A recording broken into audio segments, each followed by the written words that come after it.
So I guess I will call the June 22nd meeting of the Urban Flood Safety and Water Quality District to order. You need to know that this meeting is being held via video conference, and that the audio is being recorded. So be careful out there.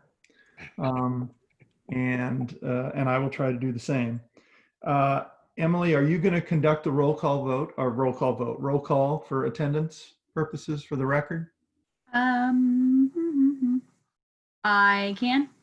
That would be great. Sure. Thank you. Let me see.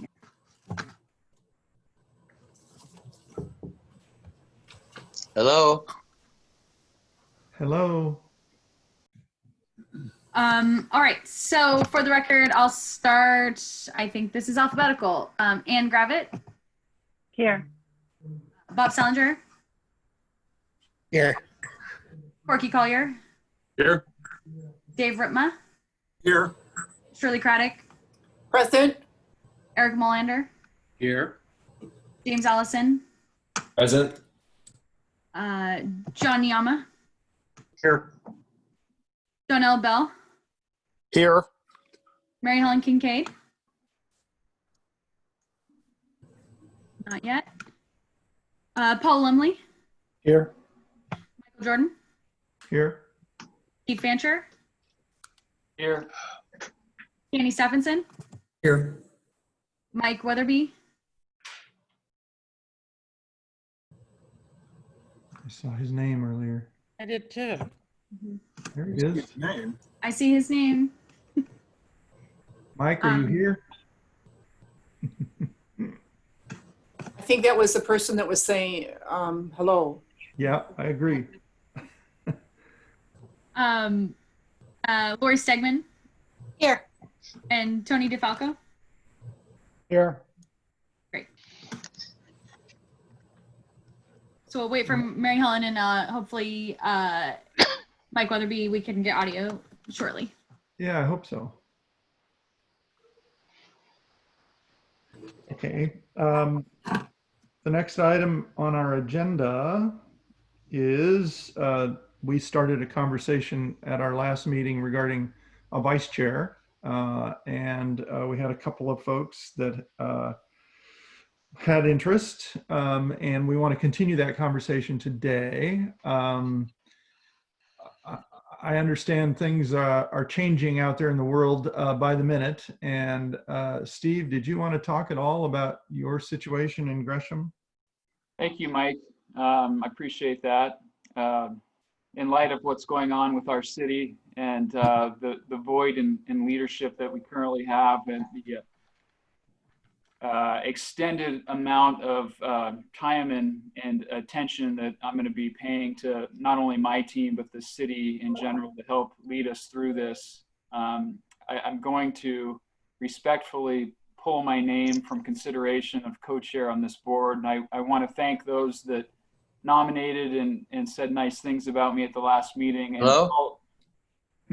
Hello, Mike. Hey, Mike.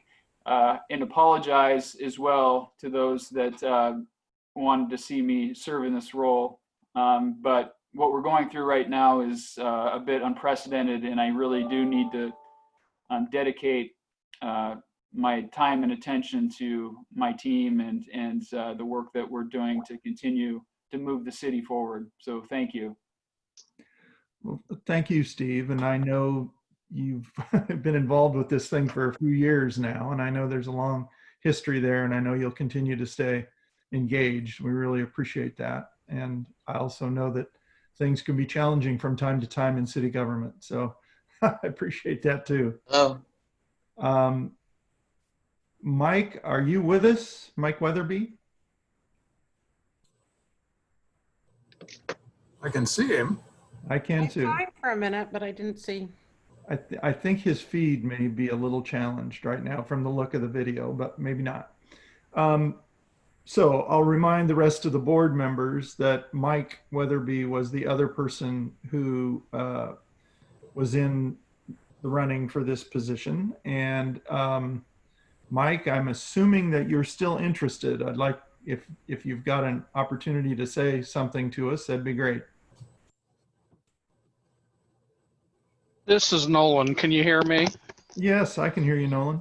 I did have a conversation with Mike today, and he is interested in continuing to serve as vice chair if elected. Thank you, Nolan. I hope we get Mike on here pretty soon. For the board's sake, the action itself of appointing the vice chair has been proposed, and it was in your packet, that the action itself be a resolution of the board, and that's resolution number 2020-06-01. And if I would love to hear from Mike, but I'll certainly take Nolan's recommendation. It would be great if I could get a motion to adopt that resolution by someone on the board.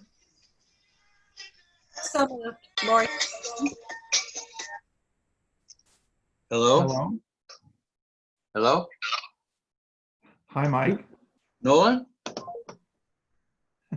Mike, this is Mike Jordan. Hello? I don't think he can hear us, but I I'll don't think second the so. motion. I appreciate that, Paul. Is there a second? I just seconded it. Oh, you seconded it. Who made I that? motioned. I motioned Lori Stegman, Multnomah County Oh. Commission. Thank you. Appreciate it. I'm sorry. I missed That's that. all right. So is there any further discussion? Any comments anyone wants to make? I think Mike is trying hard to talk to us, but it's not working out right now. Where? I don't hear anybody. Oh, Like if you want to talk, they can hear you, but I've got you on cell phone, so I'm going to try to take a picture so you can hear. Oh, they can hear me? Yeah, we Okay. can hear you. Where are we? Hear you. I believe we're just getting ready to call for the motion. Oh, what motion?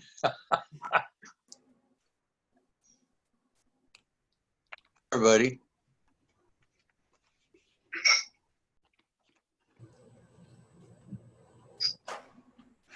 hey, I don't know if you can hear us, Mike. Can you hear us at all? Okay, I'm going to go ahead and call for a vote on that motion. We need to do this by roll call, I believe, Emily. Yes, Okay, I can do that. thank you. Sure. Ann Gravitt, Aye. Bob Salinger,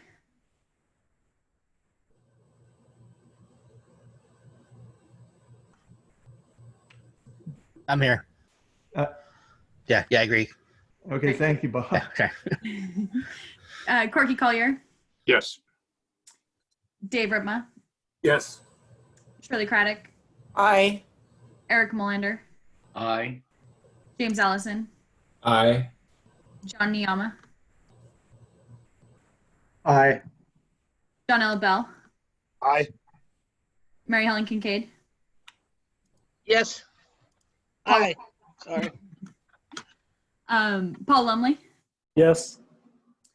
Michael Jordan, Yes, Steve Fancher, Yes. Tandy Stephenson, Yes. Tony DeFalco, Yes. Lori Stegman, Aye.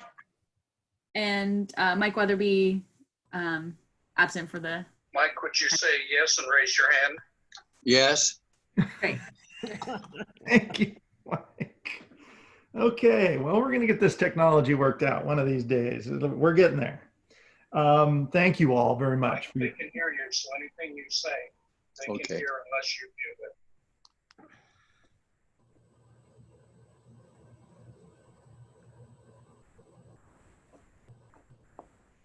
So let's go ahead and keep moving. We can, if we need to circle back, we can catch some things later.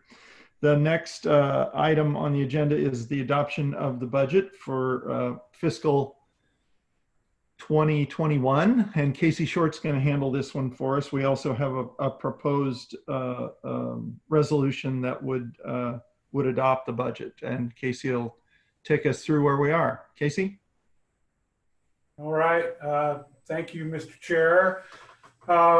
We went through this at our last meeting. It's a small budget, $40,000 funded from the 4 existing drainage districts, all of which have done everything but adopt their budgets with the funding for the UFSWQD in it. The budget's in 2 programs, finance and administration. Each has 20,000. Since the last time when the budget committee voted to, which is you, voted to approve the budget, it has gone to the Tax Supervising Conservation Commission, which held a hearing and certified the budget. And we have that certification letter on file, and we'll be submitting it to the appropriate authorities once the budget is approved, once the budget is adopted. So all we have today is basically having the board approve what the budget committee did through 2 or 3 weeks ago to adopt this budget formally. I would like to point out that there are a couple of clerical errors in the attachments. Both the spreadsheet, which says attachment A to resolution 2020-0603 should read 2020-0602. And it should be Exhibit A instead of Attachment A, because that's how it's referred to in the resolution. The attachment to that exhibit is the schedule of appropriations, which is required under budget law. That also has the wrong resolution number in it, so that would need to be changed to 2020-0602. If the board has no objection, we can make those changes in time for signature and submittal. I think without having to go through a formal motion to amend the exhibits. So with that, I got nothing else. I'm happy to answer questions if there are any.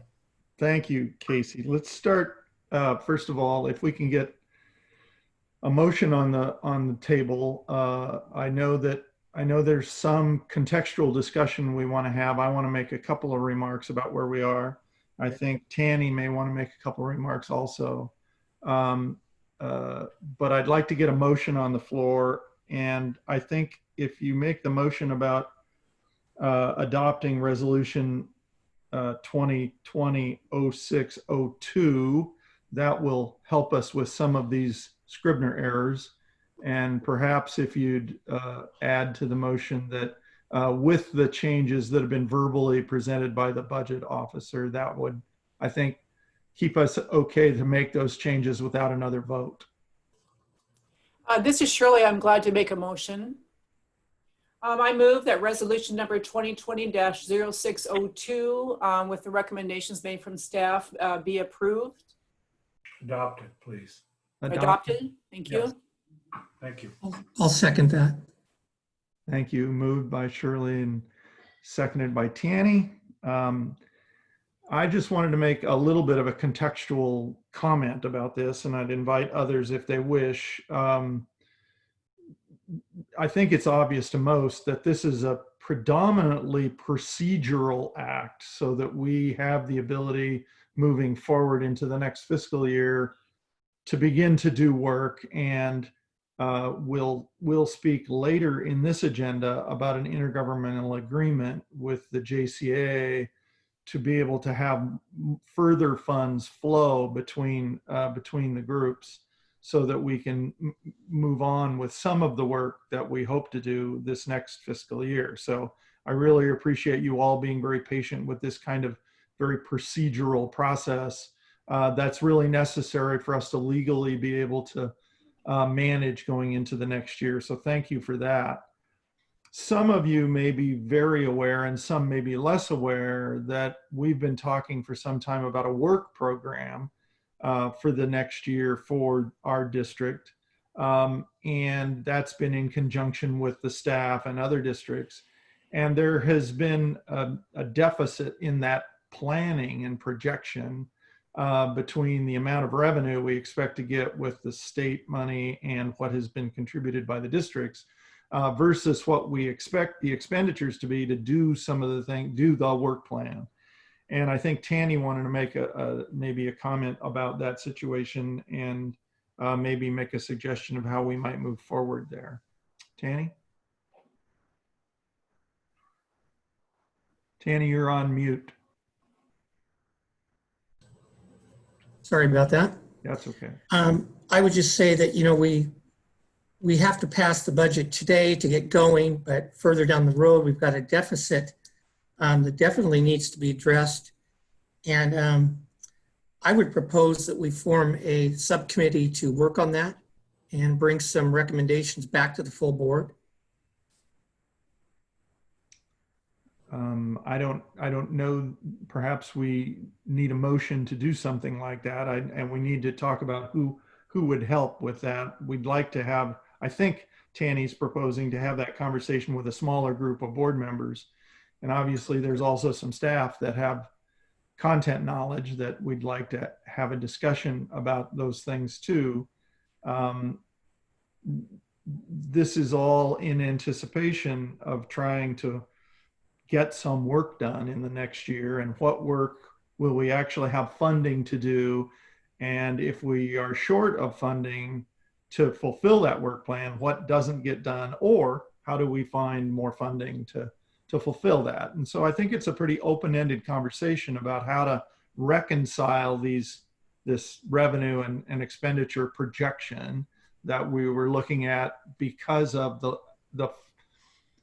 forecasted work plan for our district. We have a lot of flexibility in that conversation for sure, but it's pretty hard to have a conversation like that with 17 folks and a bunch of staff folks. So we thought it might be easier for Tanny to convene a smaller group, since he's the budget chair, to bring back some more detailed recommendations, and certainly open to conversation of anybody that would like to chime in on this.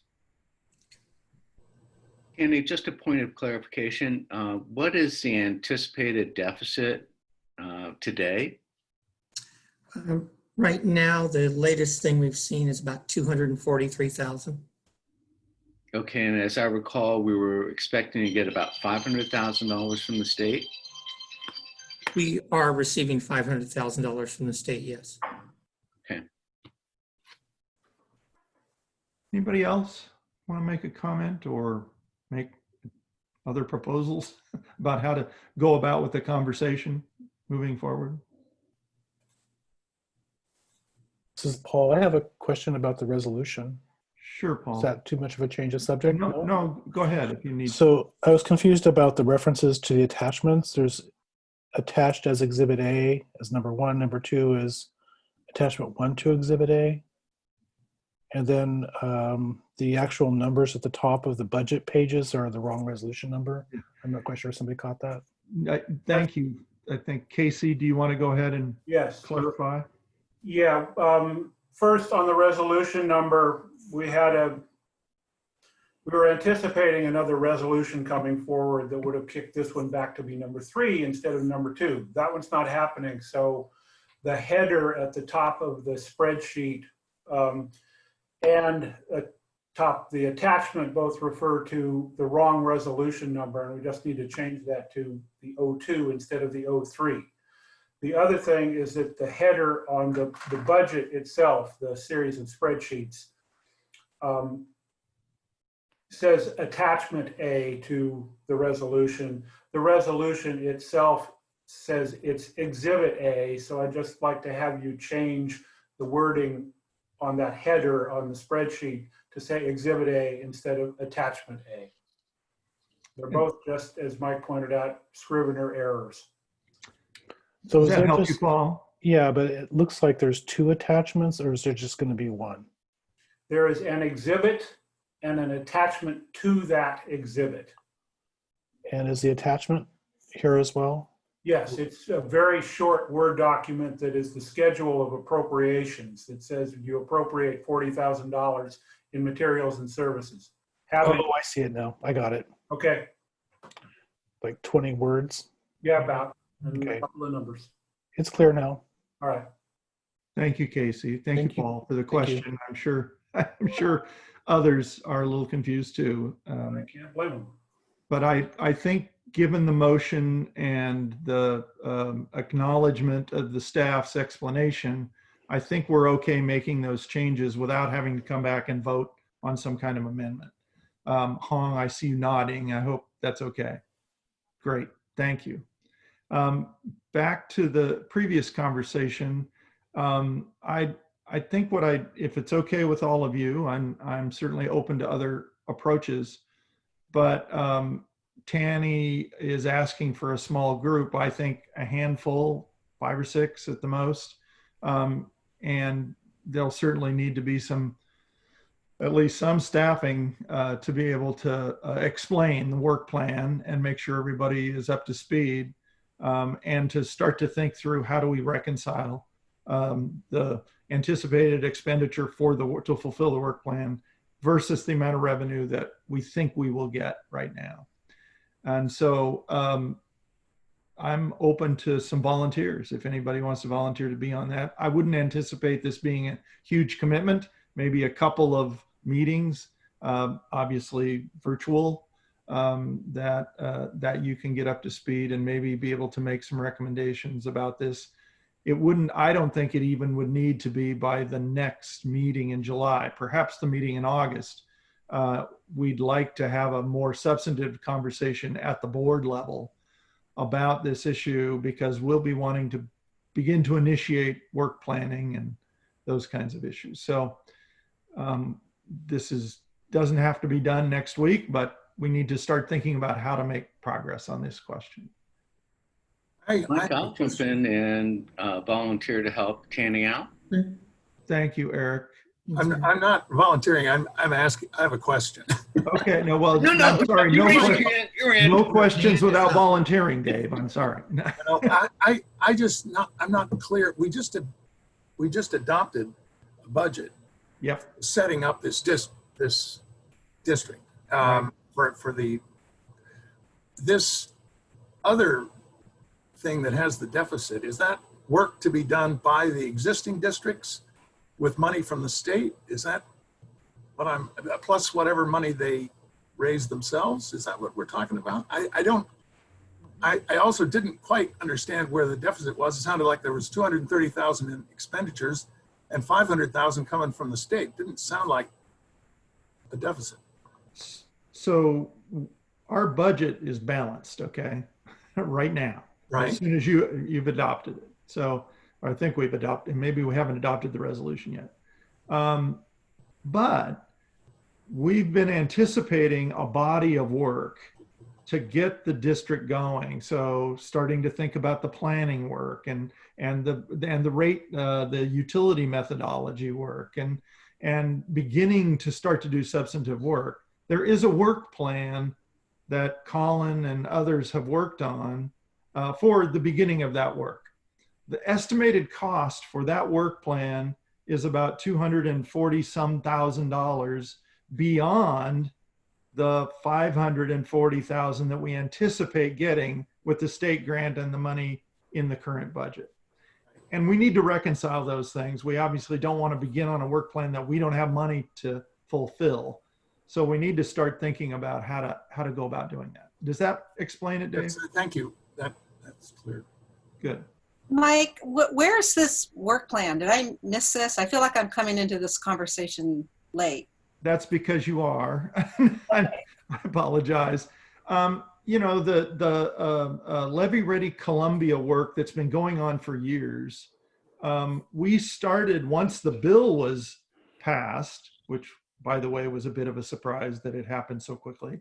But as it happened, we started to think about, okay, if the district is being formed, what are we going to try to do in a first year? And so that's where this kind of draft work plan came from. And Colin can maybe comment to this, but I think what we were trying to do is get a small group of folks together and start to think through what are some of the first steps and how would we reconcile any deficit or get more revenue to fulfill that draft work plan.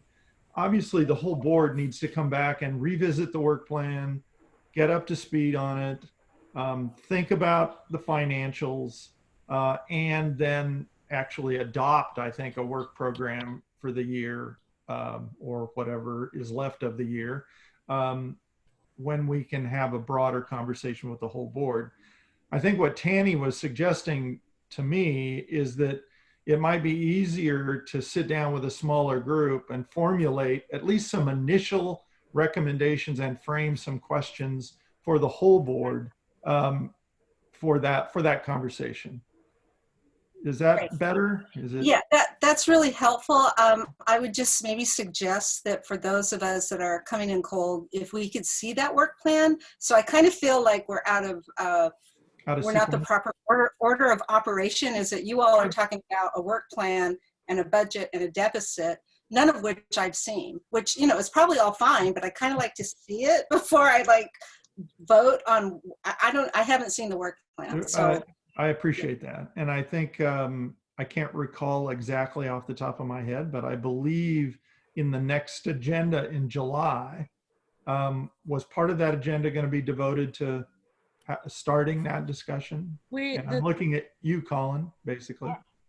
Our board, I'm gonna interrupt for a minute. This is Peggy, and our plan within the organization to support the effort was to begin that conversation and take it in more depth than where it was before when it was shared with the LRC, and that it was not on the agenda for July, but we can certainly bring that back to the board in July to have something to look at and formulate. And it would also be available for that subgroup that Tanny is referring to. So there's an ability, you know, that work plan was put together with an understanding of what do we want to get done in the next year.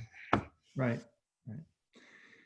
And a function of how do we as MCDD support this new board for it to be successful. Right. Colin, did you want to add anything? You're on mute, Colin.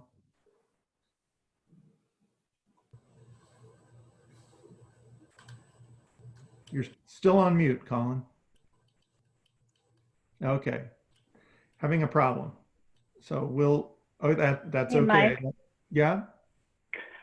This is Ann. I don't know if I'm volunteering for a subgroup, but maybe I am. I definitely have questions and concerns about budgets and funding going forward. And I think later in this agenda, we were talking about the JCA. I definitely would like a sense of how certain we are even about the 500,000. I would like a read from folks on that. But I know I'm not the only representative of a public entity that's concerned about budgets, and the port's budget is probably pretty understandably and facing a lot of changes going forward because of COVID. So maybe a long way of saying I am happy to, I guess, happy? I would be willing to participate in a smaller group discussion because I share some concerns about budgeting and also the desire to have work go forward. Thank you. That's great. This is Shirley, Shirley. did you want to? Yeah, go ahead. I'm interested in participating in this. I just am more just from the bigger picture and then the role that Metro might be able to help with this. So I'd like to participate if there's not too many of us volunteering. Great. Thank you. Dave? Oh, maybe not. Okay. Peggy? I would be in that meeting if possible. That I would volunteer for that. Maybe I made an assumption that we'd have you there. You've got a life sentence. I'm sorry. At least for the time being. Yeah, the ankle bracelet is not off right now. Yeah. Okay. And I would also participate with this. So that's now we're up to like 5 with Eric and Ann and Tanny, Peggy, myself, and Shirley. Thank you, Shirley. Okay, and please know that if somebody else wants to participate, we always can add someone. It's just, you know, it's my favorite saying is we don't want to rent the Moda Center from these meetings, so that, you know, that kind of thing. But since they're all virtual, I guess we can have as many people as we want. But we wanted to make it kind of small so it wasn't kind of the large group and a little easier to manage.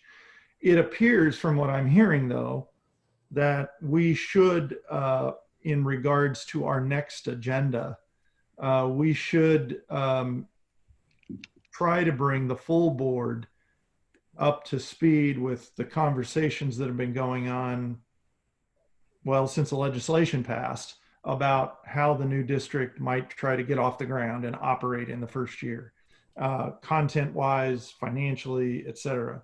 So I'll work with Peggy and Emily about helping to get an agenda which gives the full board more context around these conversations that have gone on previously.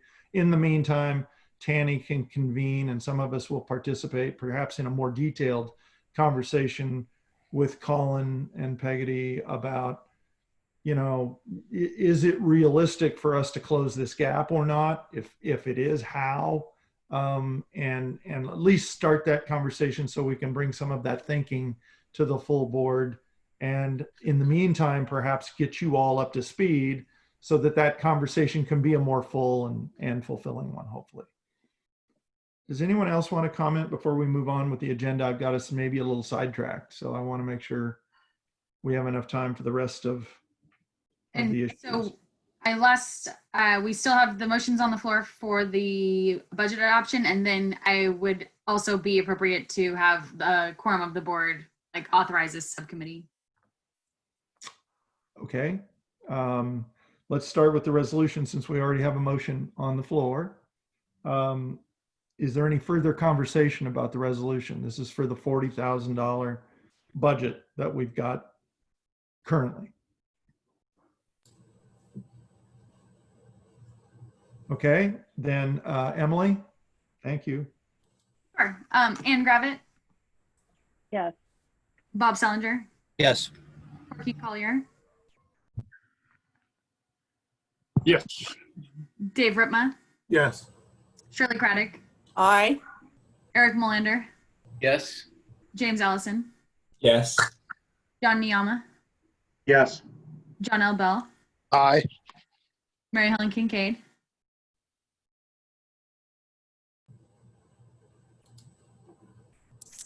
You're muted, Mary Helen. Yes. There you go. Paul Lumley, Yes. Michael Jordan, Yes. Steve Fancher, Yes. Tanny Stephenson, Yes. Lori Stegman, Aye. Tony DeFalco, Yes. Mike Weatherby. Yes. Great. You hear me? All right. Yes. Yay. Hey, Welcome, Mike. yeah, well, you know, once in a while I do something right. And that was the once. Appreciate you hanging in there. And thank you all for that vote. And the suggestion was that maybe, I don't know if we need to vote or if there needs to be a motion to create this group. If it needs to be that formal, happy to do that. Or if there's just a consensus that the folks who volunteered are going to start this conversation and bring us some of their thinking. But I'm open to a motion. Or Hong, how would you prefer? Yeah, so this will depend on the group. I think that because this is a new board and we're all learning to work with each other, I would recommend a motion so that it at least gives the subcommittee some directive from the board. thank you, Hong. So moved. Thank you, Mike. So moved. Is there a second? Second? Thank you, Lori. Okay, any further conversation about this? And Emily, just to make sure, did you get the list of folks? I did. Yes. Volunteered? So Thank you. I Thank have you. Craddock, Molander, Gravitt, Jordan, Stephenson, and then Peggy as well. Okay. Did All you right. ever- yeah. I can run through a vote again. Ann Gravitt, Yes. Bob Sellinger, Yes. Yes. Corky Collier, Yes. Dave Ripma, Yes. Shirley Craddock, Yes. Eric Molander, Yes. James Allison, Yes. John Niama, Yes. John L. Bell, Aye. Mary Helen Kincaid, Yes. Paul Lumley, Yes. Michael Jordan, Yes. Steve Fancher, Yes. Tanny Stephenson, Yes. Mike Weatherby, Yes. Tony DeFalco, Yes. and Lori Stegman. Aye. Thank you all very much for that. And so we'll try to bring some good conversation back to you, and we will try to bring enough material and probably send some things in advance for your next meeting to try and bring everybody kind of up to speed in the history of some of this conversation around the work plan. The next item is Peggotty is going to speak a little bit about a couple staff recruitments that are underway, or maybe haven't started yet, but soon will. They are on their way, and recognizing, I just want to give a little background. Our existing staff at MCDD is 32 people supporting 4 district boards as well as the Joint Contracting Board, and the addition and in support of LRC. And we are getting spread pretty thin with this new district. Not that we don't want to be doing the work, as everybody's excited about it, but there's only so many hours in a day. So to address that, part of the work plan was addressing some need for some immediate assistance to make sure that you are all properly supported, as well as to make sure that we are abiding by all the appropriate budget law. So we are currently putting out a board coordinator kind of project manager to assist Emily, who manages all 4 district boards, and to help with making sure we get the agendas out and meeting materials, help with some policy development, record management. This is going to be a full-time position, full-time to the board. They're going to be doing research support, et cetera, for the rate development and other issues that we just need additional help for if we can properly support the board the way we want to. So that is one. The other one that you'll see is for the finance specialist. This is a 50% person for the Urban Flood Safety Water Quality District. The other 50% is being paid by the districts. The effort is to, we have not been subject to budget law in the past. With this new district, we are, which requires us to establish a whole new set of books, a whole new set of activities. And as a consequence, we are, and making sure that we are, as I said, following budget law. I also anticipate that person to be available for helping in the rate development effort as far as doing research and making sure that we have the financials necessary as we move forward to help manage the audit, which is not going to be a lot this year, but we still need to have someone that can coordinate that, as well as, excuse me, what I anticipate, as many of you have worked in the public sector, have to also develop a CAFR. So it's, we are trying to get that support so that our staff can focus on the things that need to be completed and move forward on our existing districts, and make sure, again, that you are all properly supported in under public budget law. Any questions? Yeah, questions. That'd be good. I have a question. So when we're talking about the budgeting, where does the salary for these 2 positions come from?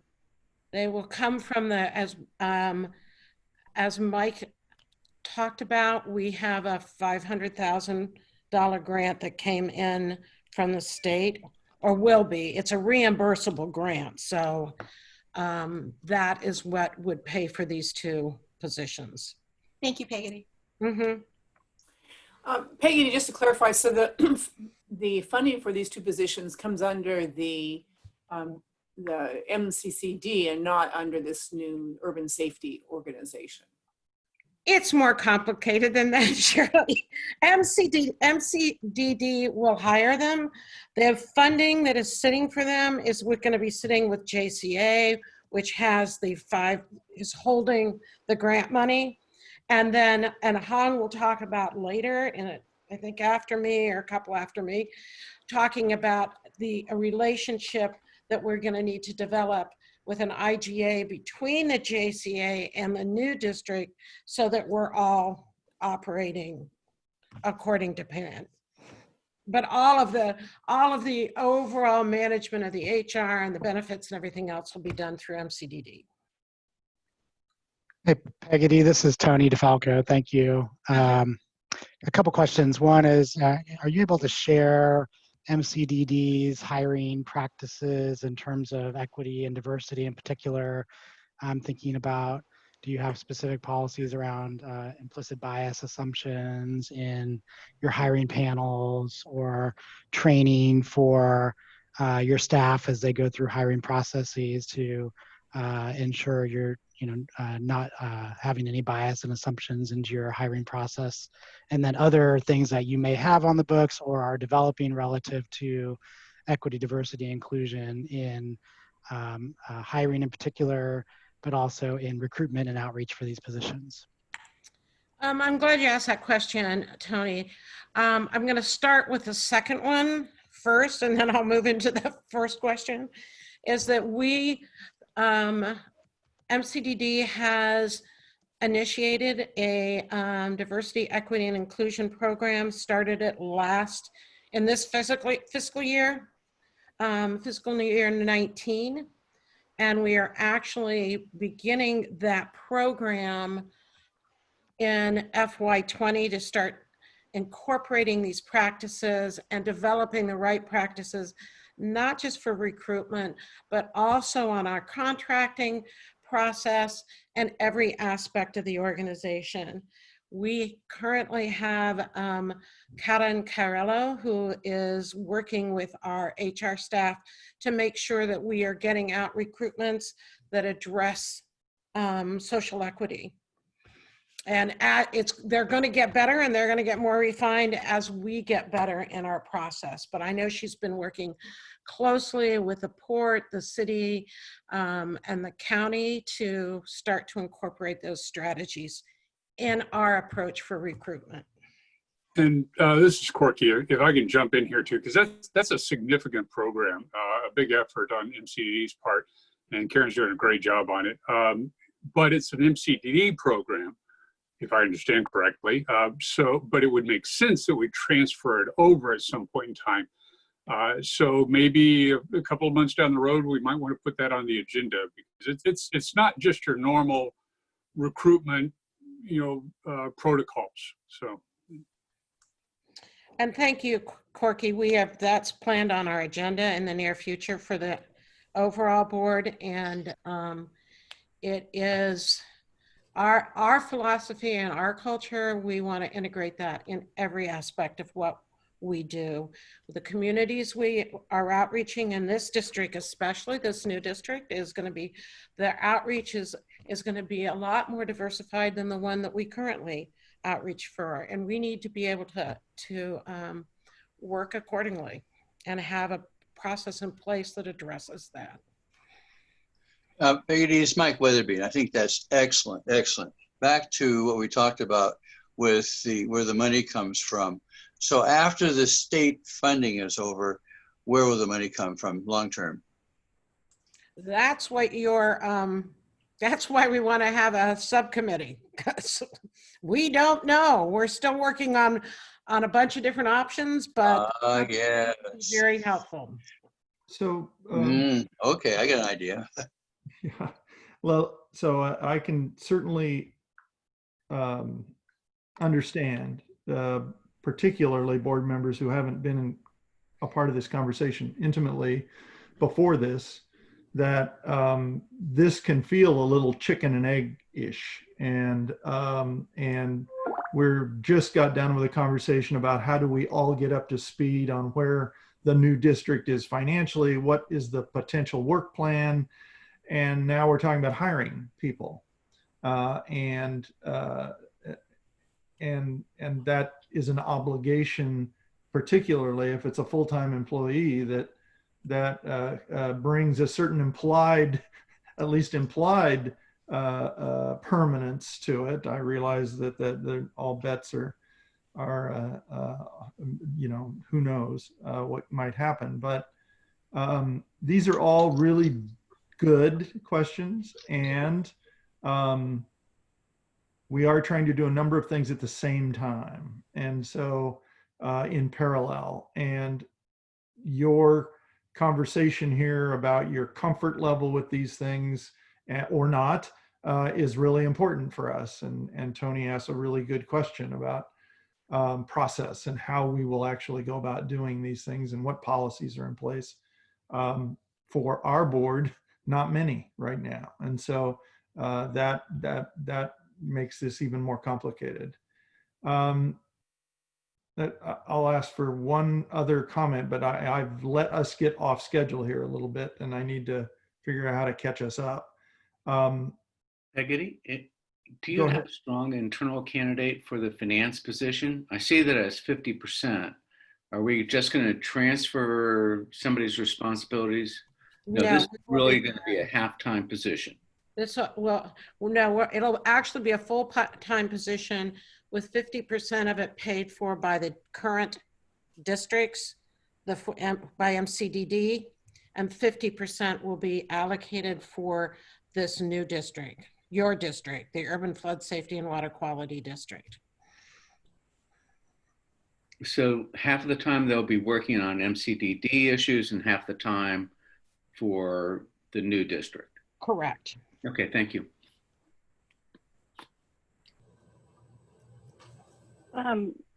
I think that I have a question and concern about the 500,000, but I think that's what's the next agenda. So that's really what I want. I want to know what our confidence level is that 500,000 is going to happen and be able to fund these positions. I don't know enough to know. I mean, I defer to Peggy and Mike on these being the right kinds of positions, but I'm concerned about the funding of them for sure.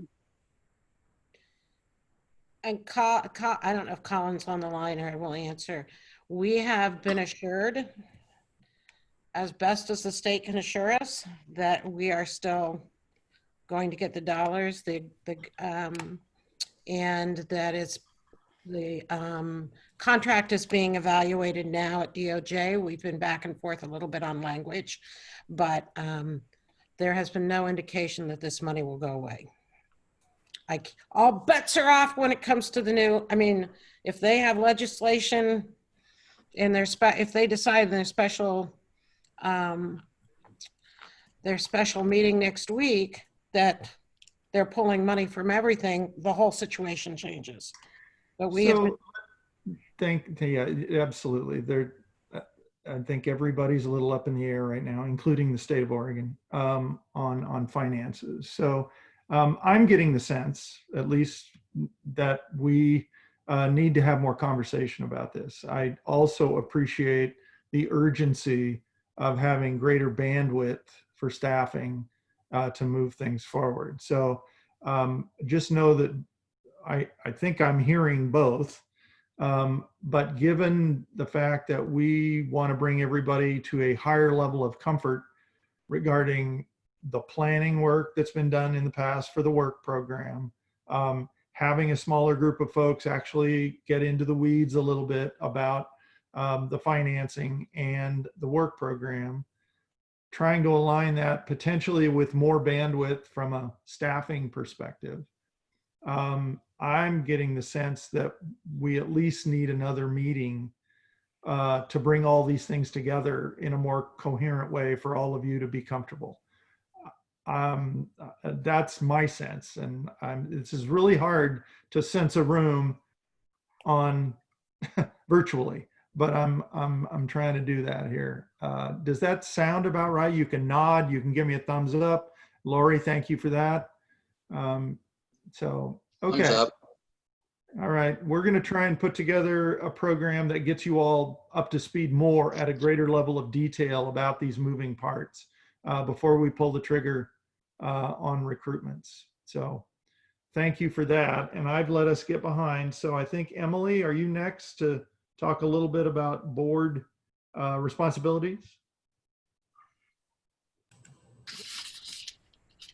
So I have just a basic overview for you all on special districts and just a little about roles and responsibilities. I know most of you have served on other types of boards before, but I thought I'd give like a basic 101 just for start. But I guess some background on me and why I'm the one talking to you all about this. I'm the Policy and Administration Manager at MCDD. I've worked there for about 4 years. And previously I worked for the House of Representatives in Washington State. So I have a fair amount of experience with staffing elected officials. And then I'm also on the board for SDAO, the Special Districts Association of Oregon. And I do a lot of work with them on effective board practices. So this information is important for me that you all understand, just because I want to help you be as productive and well functioning as possible.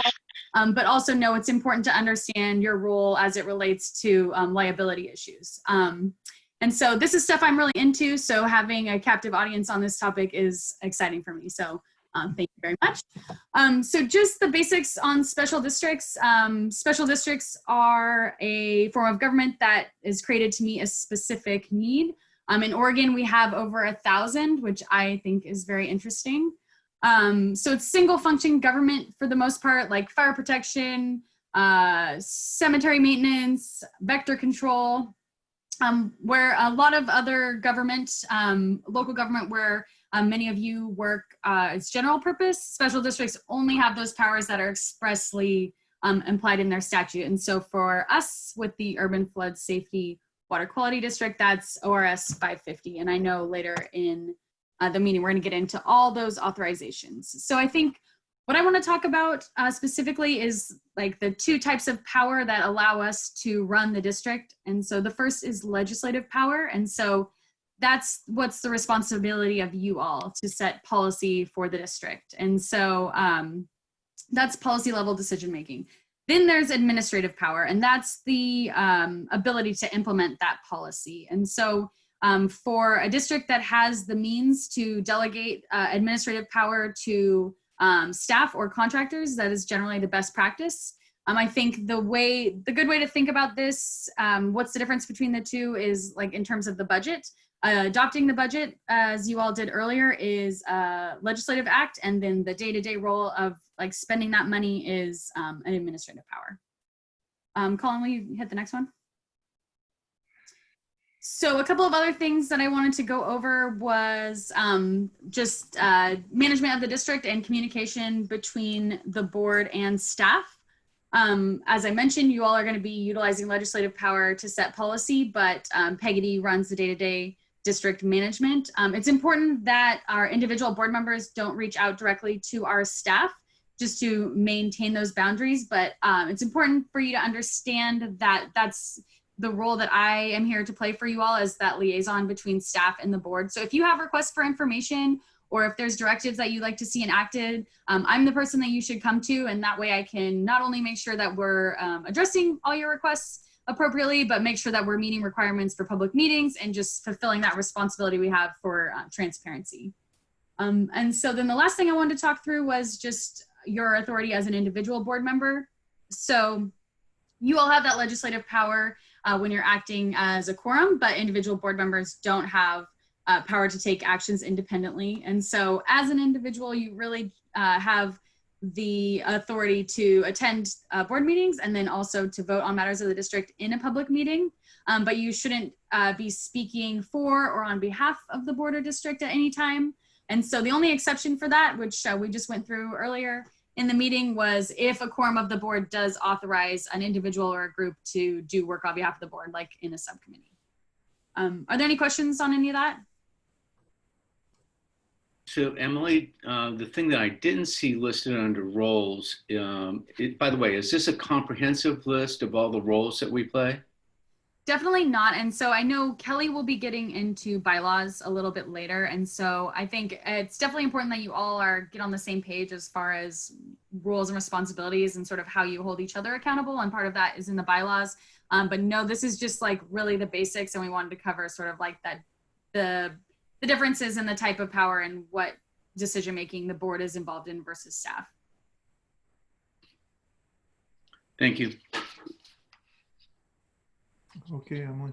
I have one more. The last column, will you skip one more? So this is important to me. This is a helpful analogy that I learned in grad school. And so I just ask you all to keep it in mind.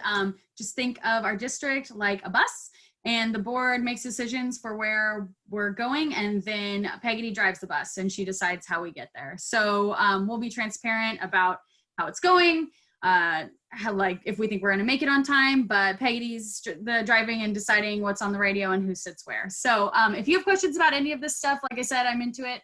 And I'm always here for you. If you need anything, I'm glad to be a resource. Thank you, Emily. I'm so glad to know who I call when I don't like what's on the radio. Yeah. Okay. May I ask a question? Certainly. It would be helpful to have a board directory, and then of course, Emily, your information at the top. That would be very helpful. Yeah, there is some information in the packet that went out last week that has an overview of the board, but I think there's more specific phone numbers that we can have. I think it's everyone's like office number, so I can collect that, and yeah, I can definitely get you all my information. Thank you. This is Paul. In the board booklet back in May, there was a pretty good directory in there, and I pulled it out. So maybe we could have that shared. Yeah, we'll do that. And I think we want to update, because as Emily said, to get this is not just their office number, but if there's other ways to contact people, we'll make sure they get on there and get them out. Especially if people are working from home. Yep. Okay, Kelly, I think you're up. Okay. Hi, everyone. I'm Kelly Sherbo. I'm the Associate District Counsel at MCDD, so I work under Hong. And I've been working a bit on the bylaws for the urban district. And so basically, today I'm just going to give a brief overview of bylaws, sort of what they are, why they're useful to a government agency, and then as you have comments or questions or discussion about the bylaws, or with your experience with bylaws as I'm going through this, feel free to ask those at any point or make comments at any point. So first, what are bylaws? Bylaws generally function as a framework of operation for a district. And one thing to understand is that they are legally binding. So these are sort of rules of the road that you as a board would be agreeing to abide by. They are intended to function within the given authority of the district. So that includes ORS 550, which is your authorizing statute. Other applicable statutes include elections law, budget law, public meetings and records, those kind of statutes that are all drawn into your authority as a special district. Generally, bylaws will track the given authority of a government entity or a corporation, and then will provide more detail as to those authorities. And in doing so, they can address uncertainty and address undefined concepts and give everything more clarity, and to give direction using the board's intent. They can be revised through amendment. So what we decide about bylaws now can definitely be changed in the future. So this is not carved into stone at this point. And that applies both to this board if they want to make changes in the future, or when the permanent board is seated, if they want to make changes from what this initial board put together. The next question is, why have bylaws? Well, bylaws create clarity of operations, which increases efficiency. So it reduces the need for discussion and decision-making as issues come up. They remove subjectivity of interpreting statutory language. which in our own statute, this board has discretion to interpret how some of these things work. And it also gives opportunity to address questions and problems before they arise. So if we can try to work as best we can to anticipate sort of typical things that come up, or in our experience that we've had come up in the past, then we'll already have an answer before they come up, and it just makes everything work really smoothly.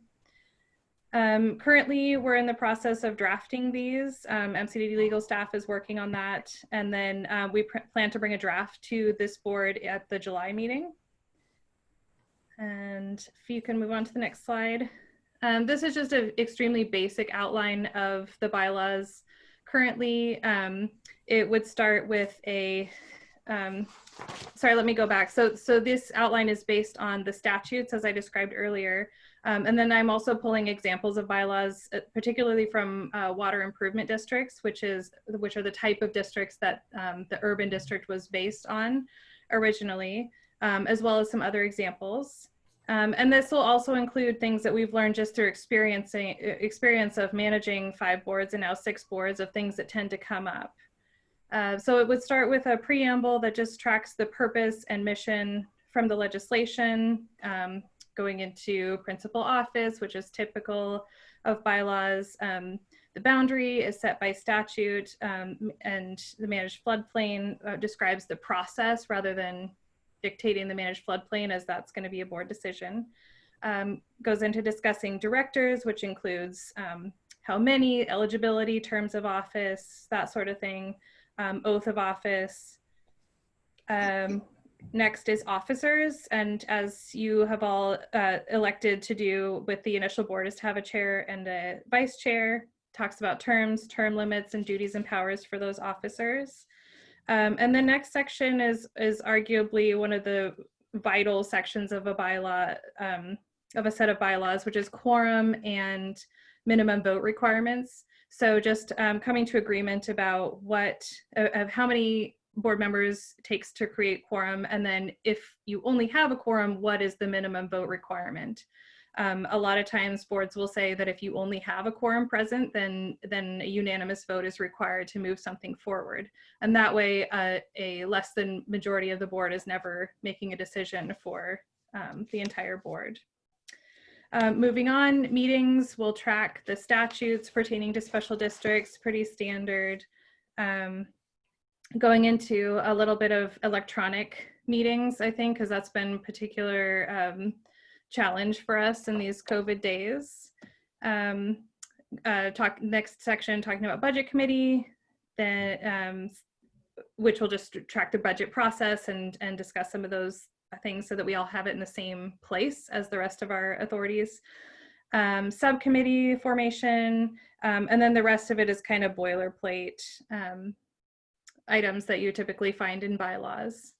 So at this point, I'm happy to take any questions or if there's any initial thoughts or direction on this. So Kelly, I want to be clear before we get too far. You mentioned bringing a draft for our next meeting. Is that correct? That's correct. But your expectation is a discussion, not necessarily a decision at our next meeting. So we have a little time to maybe cogitate on it. Yes, I think we just wanted to set an expectation that you won't be seeing anything, with content before the July meeting, and okay. So yeah, definitely that'll be the time for discussion. All right, thank you. Other questions? All right, I'm going to keep us moving. Thank you, Kelly, for that, for the overview, and I look forward to seeing the draft. That should be interesting. Hong, we talk yes. about the JCA, IGA, and if I can get a few more letters in there, I'll try. Love to. Welcome to a very complex relationship among districts here. And I appreciate your taking the time on a sunny day to be with us. So I'll try to go through it as quickly as I can. And we also have Jeff Condit, who will come up later after my agenda item to talk about district authorities, but if you want to ask him really tough questions about the service IGA that I'm going to brief for you, you can ask him since he wrote the service IGA. The purpose, if somebody can pull up my screen for me, that would be great. The service intergovernment agreement will be between the Drainage District Joint Contracting Authority, which represents the 4 districts, and you all, the urban districts, or the F squad.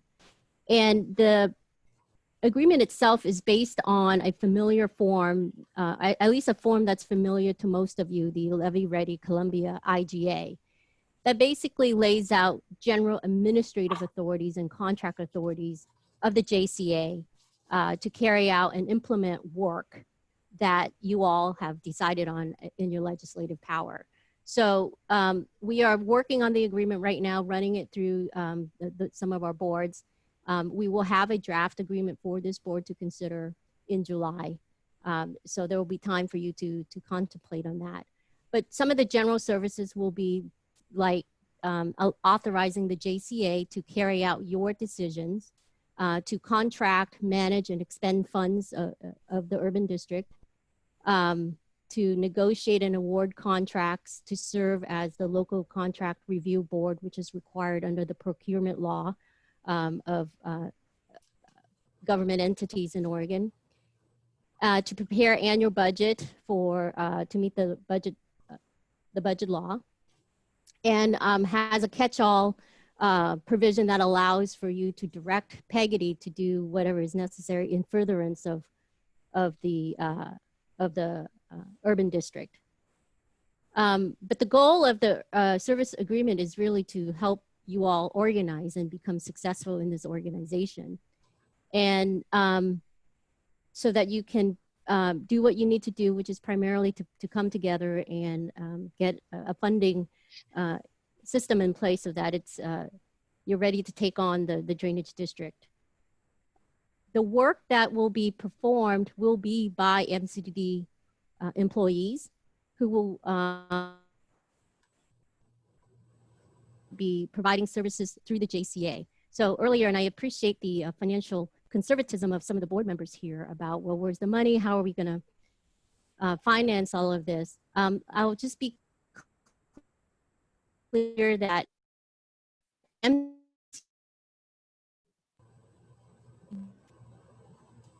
I don't know if you can hear me, but your audio is breaking up. Your audio is breaking up, Hong.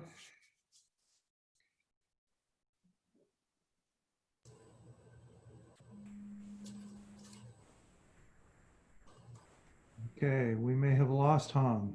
It sounds like temporarily. yes. Okay. Maybe we could move to Jeff and come back to Hong if that's possible. Jeff, I think I saw you on earlier. Can you hear me? Yeah. Now? Sorry about that. Okay. Where did I leave off? I'm done. Any questions? No, I'm just joking. I don't know where. Could you put the screen? About the money. Yeah, you mentioned fiscal conservatism and yes, your appreciation. I had talked. Yes.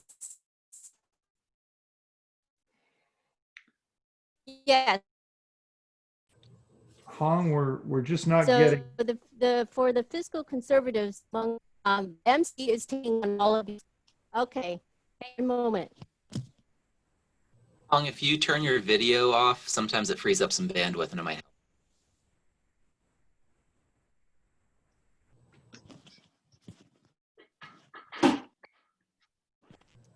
I'm going to log into the other connection.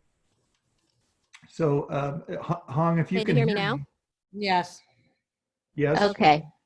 Okay. So the key here is MCDD is taking on the administrative risk because it has the HR infrastructure in place. We will be hiring the few additional employees under contract, limited term, and subject to funding. Under the service agreement, MCDD is providing services on a reimbursable basis.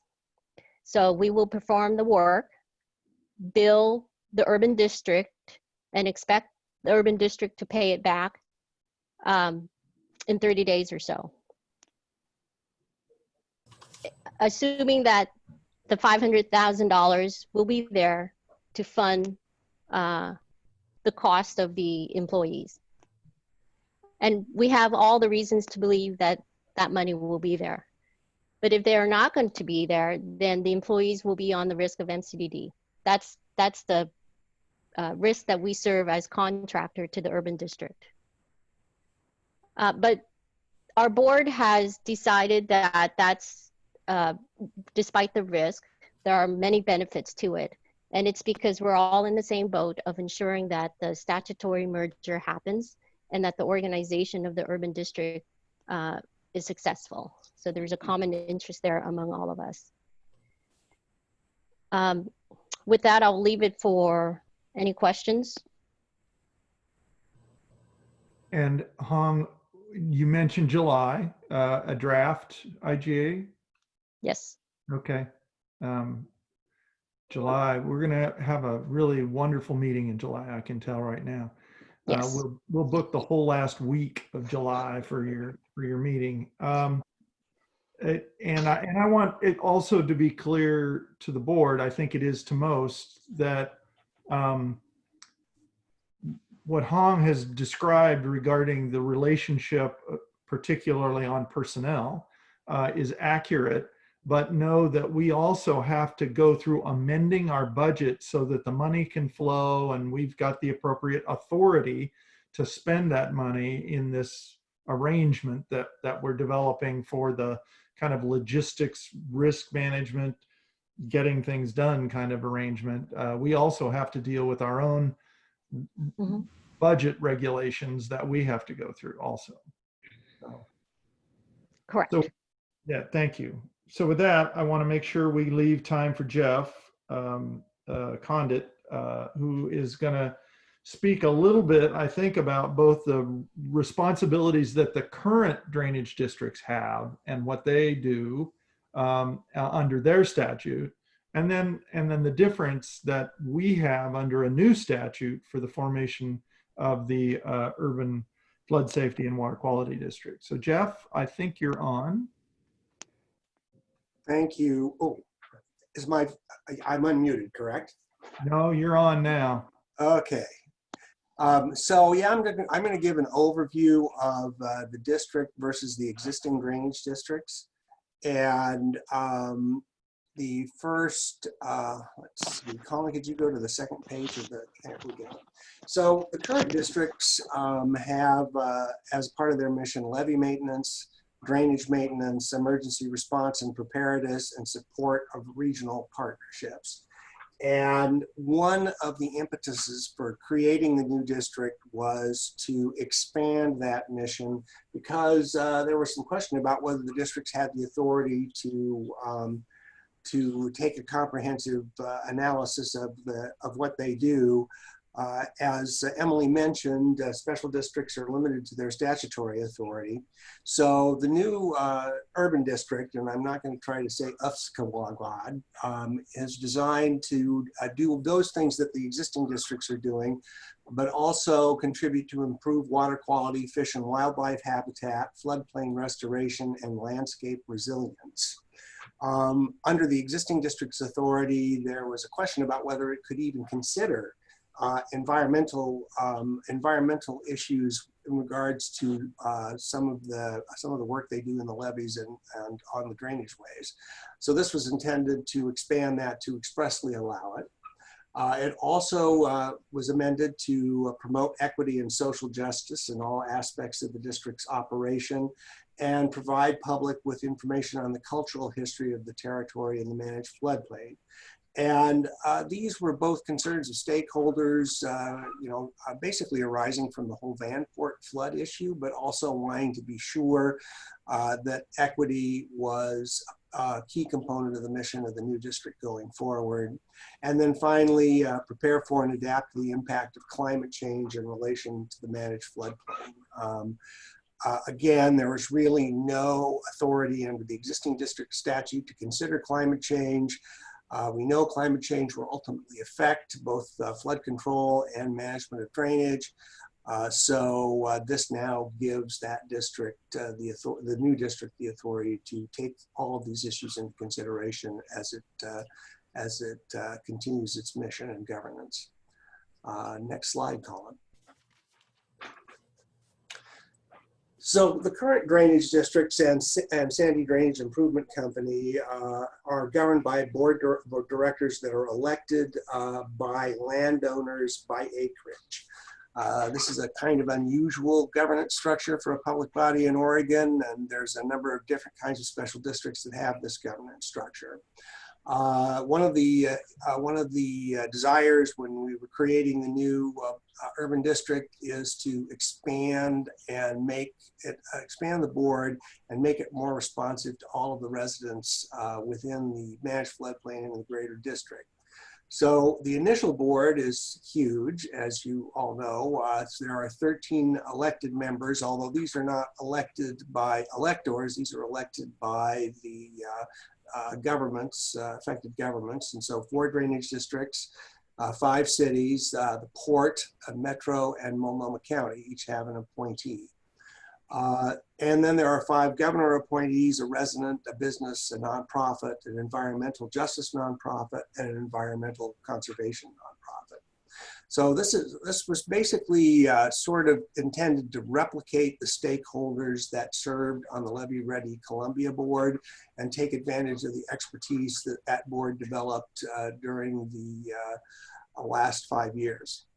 So the permanent board, which will be created once the initial board has completed its job of setting the district up, will be 5 elected members, and the 5 elected members will be elected from the district at large, which is in the full boundaries of the district are now the urban growth boundary within Multnomah County.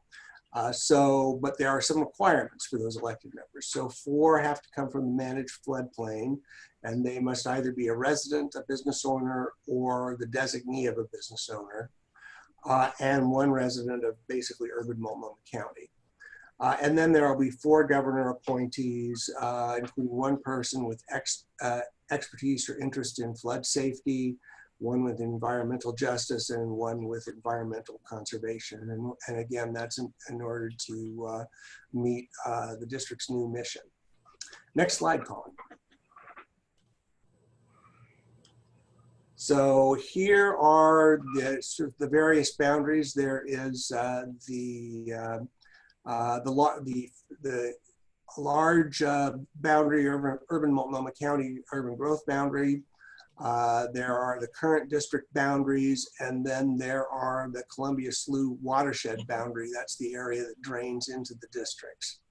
So one of the board's jobs is going to be identifying the managed floodplain for purposes of the funding package. And so that's going to be a future task that the interim board should expect to be working on. Next slide. So getting down to the financing aspects of it. So the current drainage districts are financed by property assessments. The methodology varies by district, but it's basically based upon impervious surface and acreage. And one of the other main impetuses for creating the new district is that this method of financing is inadequate for the likely expenditures that the district's going to be facing. One of the biggest problems with it is there's no real method to, there's compression issues, there's no real method, potentially legal method of doing general obligation bonds, and the assessments are subject to compression except into SDIC. And if we want to talk about the difference of taxes in SDIC, I'd have to do that some other time. So all of those issues led to the new district financing authorities.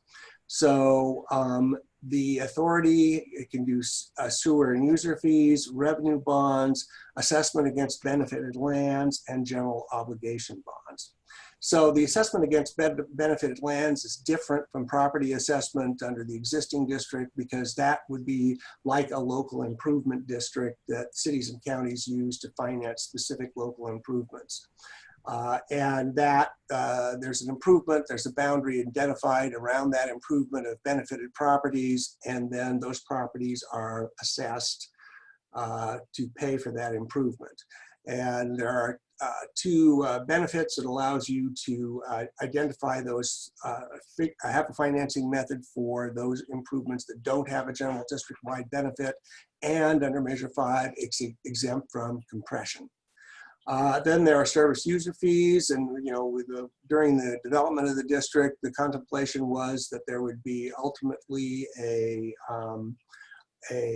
utility model similar to what cities operate on, where the primary financing for operations would be a utility fee. That's another one of the duties of the new district, is to try to sort through that and come up with a financing method. Revenue bonds, those are bonds that are issued based upon existing revenues, so they could be issued based upon the service user fees, and they're paid back from revenue from those fees. And then general obligation bonds approved by the voters, so you could go out for a general obligation bond within the full boundaries of the district for capital improvements. And general obligation bonds can only be used for capital improvements. And you have to have a specific list of capital improvements to go out for a general obligation bond. So you can't just ask for money and then spend it however you want to during the time of the bond. The big benefit of general obligation bonds to the new district is that it spreads that cost for maintaining for those major improvements out across the full urban growth boundary of Multnomah County, which reduces the individual cost to landowners and provides an opportunity to have more revenue and for dealing with future significant capital improvements that may be required by accreditation or climate change or board desires. So those are the four methods that the new district has to finance both operations and capital improvements. Next slide. So, the initial board and the permanent board, again, they were created to try to take advantage, the interim board was created to try to take advantage of the expertise developed during Levy Ready Columbia to help set up the new board. So the initial board can adopt bylaws and ordinances, can employ officers, agents, and employees, can establish the administrative functions of the district, can establish social equity and environmental impact policies, can initiate revenue sources for O&M and capital, can establish manage floodplain boundaries, which we talked about previously, and can enter into IGAs or contracts to accomplish these purposes. The permanent board is created, and it has the authority to dissolve the districts once a method of financing has been implemented that's sufficient to pay for the operational costs of the districts. It can improve O&M and construction works and go out for the general obligation bond, can finalize the watershed plan, and it has the power of eminent domain and condemnation if necessary to construct improvements to protect the managed floodplain. Next slide, Colin, please. Okay, transition from the initial to the permanent board. So basically, the initial board needs to put the financing methodology in place in order to be able to operate the district. Once that's in place and revenues start to be collected, the initial board passes a resolution calling for the selection of the permanent board. And they need to adopt that resolution not less than 6 months before the next regular district elections that is held after the district first begins to collect revenue under one of the methods that are as allowable in the statute. And district elections occur on the third Tuesday in May in odd-numbered years.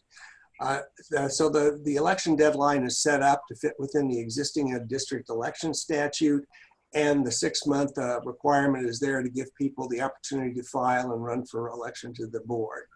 So in your calculations of determining the financing for the district and adopting it, you're going to need to think about this timeline so that there's not a long lag time between collecting revenues and the permanent board taking over. Next slide. I'm done. Are there any questions? That's a very general overview of the differences in the powers and functions. So anyone have any questions? This is Shirley. I have a question. One thing I guess I wasn't aware of, so the 5 elected members of the permanent board are 4 of them will be from the managed floodplain. So if you go back to that map you show us, that's a very small area of the larger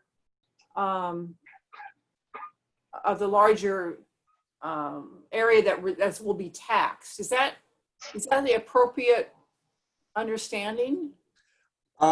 Well, they have the requirement that they be a resident or a property owner there is a requirement to run for office.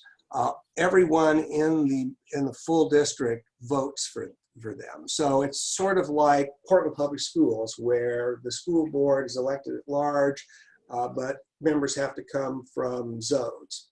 So think about it that way. But the zone here is a small area along the Columbia River. So geographically, looks like only about maybe a third of the district where the electeds can be elected from, and the rest of the people that will be voting are not able to run for office.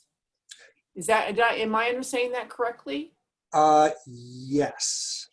There's one person that is elected at large and can be from anywhere in that district. Huh. And the reason for that, well, and there was a lot of discussion about it, the reason for that is that most of the day-to-day operations and the utility fee are intended to protect the properties and operate the flood works within that managed floodplain area. So the board is going to be primarily focused on that. But everybody in the district, full district, gets to have a say on who those people are. So that's the policy choice that was made at the time that we drafted the legislation, and so that's the reason why. Yeah, I missed that because not a lot of people live in that area. It's going to be more business focused. So that's a surprise. Yes, well, now just to remind everybody, it's the property owners in those areas now that vote on the board, and residents, other general residents, don't have a say. Corky, so it was a compromise. Corky, you wanted to? Yeah, I'll add in here, and somebody interrupt me if I got any of this wrong, but there's also a provision that allows for a representative of any of the property owners in the area. So, for example, I serve on the MCD board right now in that capacity because I'm across the street from the district, but I am out of it. Yeah, but I represent a property owner in the district. So that's one thing that helps open up the pool of candidates quite a bit. And then I think the other thing to keep in mind in terms of one of the reasons that we're trying to keep have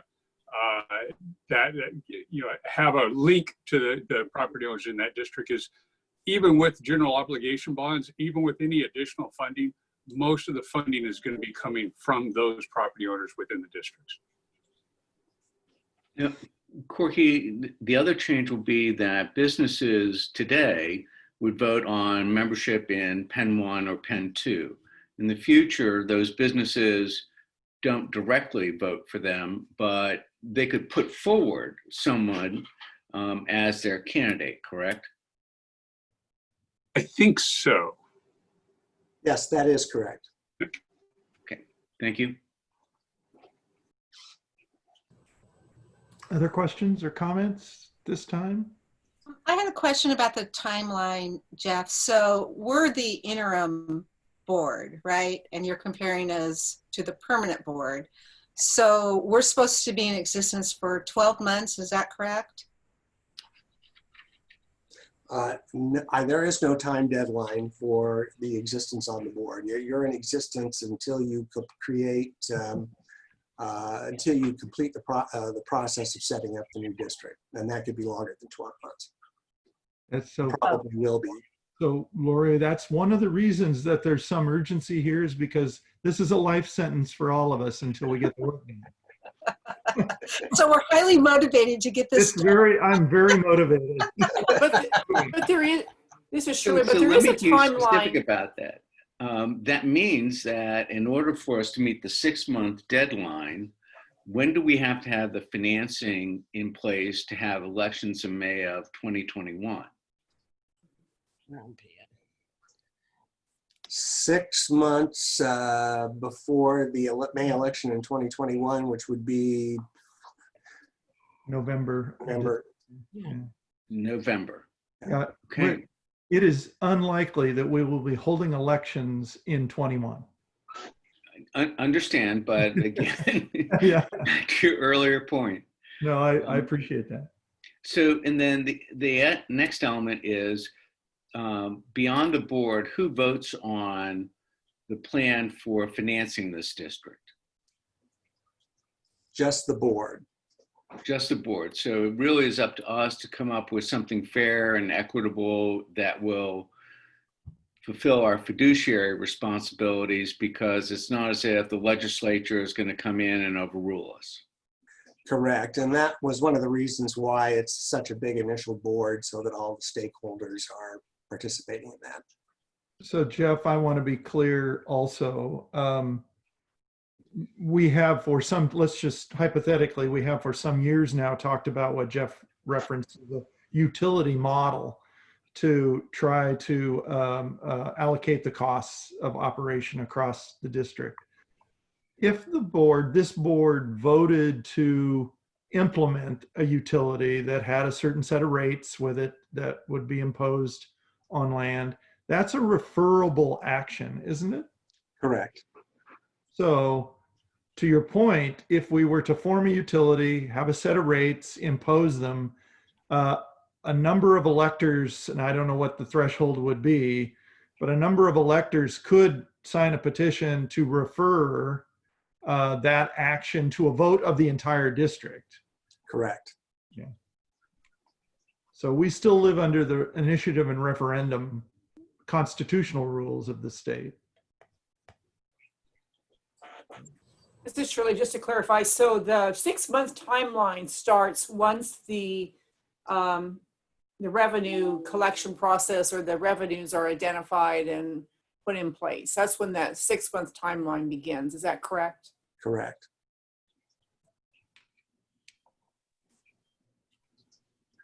So that could take several years from now. I thought that came with the packet, Mike, but therein lies the rub, Shirley. So, you know, I don't think anybody had the illusions that this would happen right out of the gate. I think most of us that have been involved in this for a while have a 3 to 5 year time frame in our heads.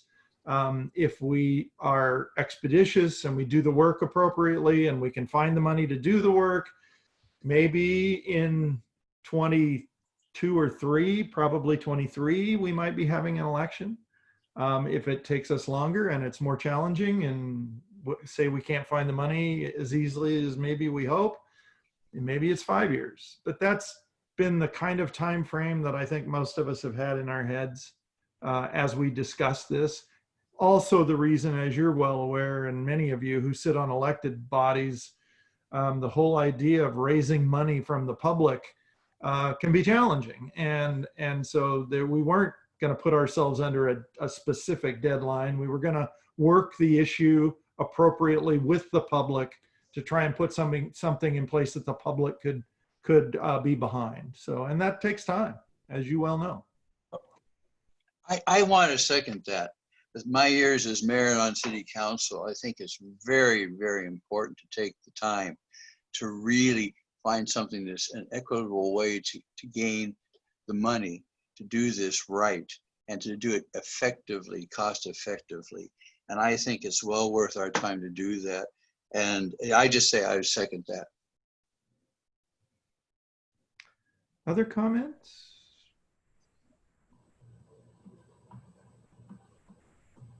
So we have one more item on the agenda. Jeff, thank you very much for the overview. Appreciate it. You're welcome. And so it says new business. Anyone bringing something before us? We've already tasked ourselves with a number of things for July, but you may have thought of other things that we need to be thinking about at least going forward. So other business before us that we should begin to work on?